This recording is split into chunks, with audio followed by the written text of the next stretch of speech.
The hardest steps are the first 3 steps.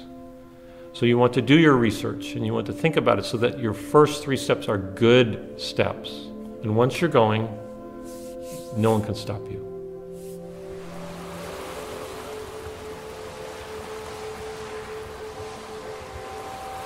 Recology is a successful business. It's a profitable business.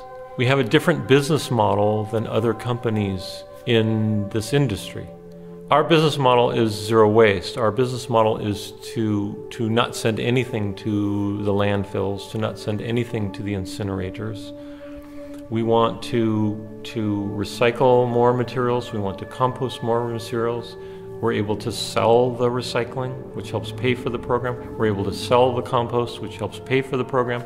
If you just take your food scraps and other materials and you bury them in the ground, then they're in the ground. You're not selling any compost, you're not selling any baled paper, you're just burying it in the ground. So we realize additional revenue because we're able to sell more of those materials. If you burn most of your rubbish, if you send it to an incinerator and burn it, once you burn it, it's gone. It's gone forever. So there's no recycling it. There's no turning that paper into another paper, and then it comes back and you recycle it again and you're able to sell it again.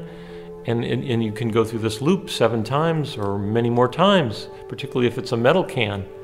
You can recycle an aluminum can endlessly. And so how many times can you sell the aluminum can? It's a different business model, and it's a better model for society. It's a better model for the whole city. It's a better model for a family to reuse things and repurpose things. I have a glass here in my hand, so this can be reused for the rest of my life. I don't have to go out and buy any more glasses. I don't have to buy any plastic cups.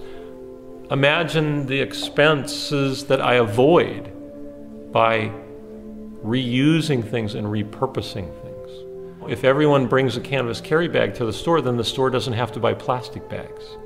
So the store has lower expenses, and the store can have more fair prices on the food that they sell.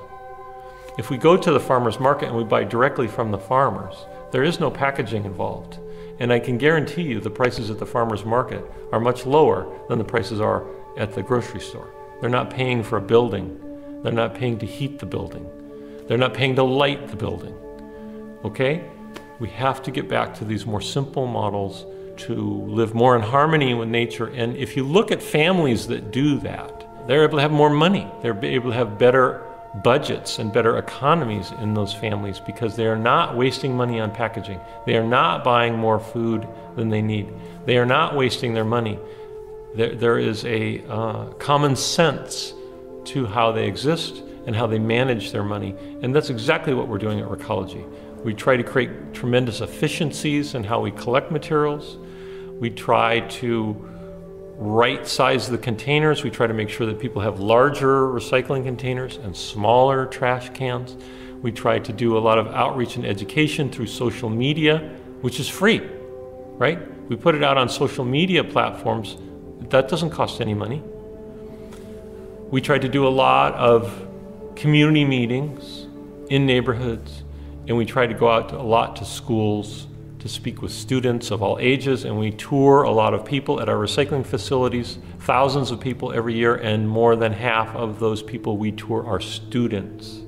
So we understand the psychology of recycling, the psychology of zero waste, that children teach their parents how to recycle, that children teach their parents how to compost, and that parents they crave interaction with their children.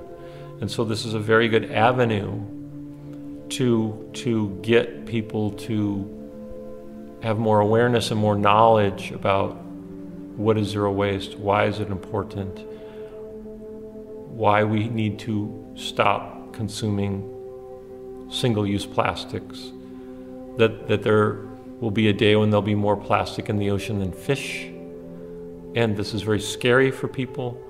And so people want to be part of the solution, and so we want to show them simple solutions. Yes, we're competing against a lot of advertising and a lot of sexy marketing and things that go on, But we have a very interesting story too. And once people start to utilize the tools of zero waste, they become very attractive. And then they take the next step. They start with a metal coffee mug, they start with a metal water bottle, then they get a canvas carry bag. Then they start making their own lunch and putting it in metal containers that they can wash and repurpose and reuse. And they realize, oh my God, my food is more healthy. I'm saving more money. I was out of my mind standing in line every day at lunch to get something in a plastic box, which came in a plastic bag. And I'm more healthy and I'm more happy.